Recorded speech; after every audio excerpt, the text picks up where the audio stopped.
One of the times when we had gone to the disarmament camp to work with ex-child soldiers and ex-soldiers, one of the women came back crying that she was feeding this wounded soldier with her hands. So as she fixed the rice and fed him, he looked up well and said, "Please sit me up." She sat him up. And as he sat up, he turned to her, he said, "Ma, where is your daughter?" And she said, "My daughter is dead." And he called the girl's name. He said, "Yes, I know. I was just asking because I killed her." She said, "What did you think I did?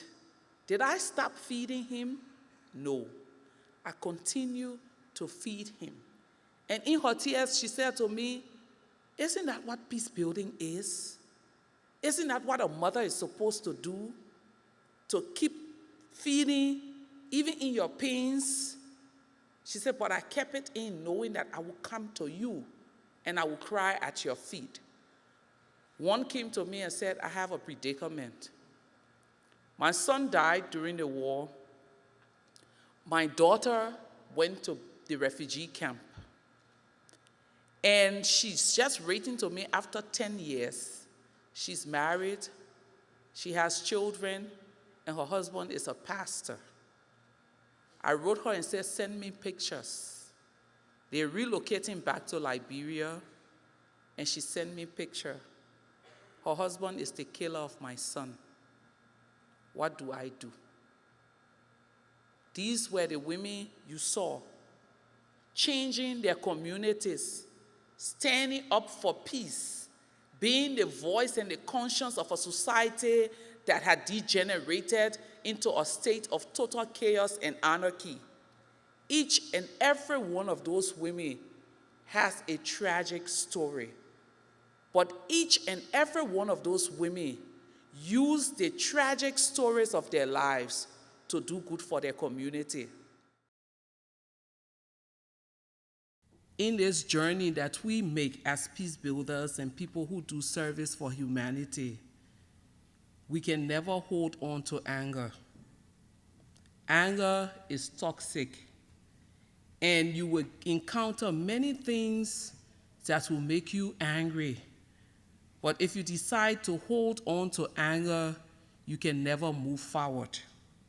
In 2003, as we protested the war, I would make the 5 minutes walk every morning from where I stayed to the airfield. And I would think that I would be there first thing in the morning, I would be the first person, but there was always this very old lady who beat me to being first. She sat there in tattered lapa, very old t-shirts, and her slippers it was almost like there was no need for wearing a pair of slippers because it was really torn. And every day she would say, "I'm hungry." And every day as she's going home, someone would have to give her transportation or give her food. So one of the mornings I got on the airfield, I sat next to her, and fortunately for me, she spoke Pele, and I speak Pele also. So I asked her in Pele, "Why do you come here every day? You are cold, you are hungry, your clothes, and then you look like you're sick. Why do you come here?" And she turned to me and said, "I had 2 sons. One died early in the war, he was killed. The second was killed earlier on in the second phase of the war. When I heard that women were coming together to build peace, I decided I would join them." And then she turned to me, "Leymah, do you have sons?" I said, "Yes, I have 2 boys. She said, "What happened to me? I'm sitting here because I don't want it to happen to you. And if my presence on this field will make you not to cry like I have cried, I have succeeded.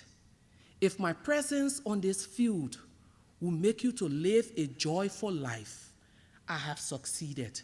But as she spoke to me, there was not a hint of anger at the killers of her son. There was not a hint of regret for being hungry, for being poor, and for fighting for peace.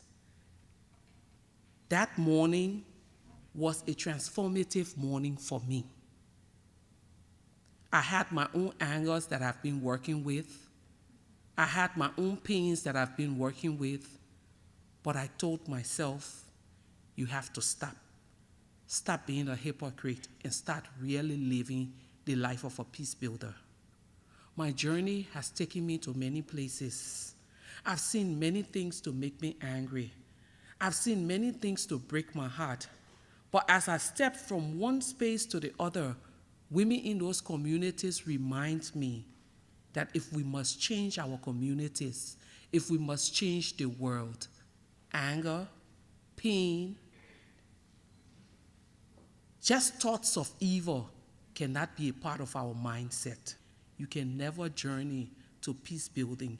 You can never journey to changing your communities if you hold on to the anger and the evils of this world. And this morning, as I received this award, this is also a clear manifestation to me and to my family members here and to all of us fighting for the good of this world, that, like I said on Friday night, we will not hold on to evil. We will do good because we are of the conviction and we firmly believe that good can definitely overcome evil.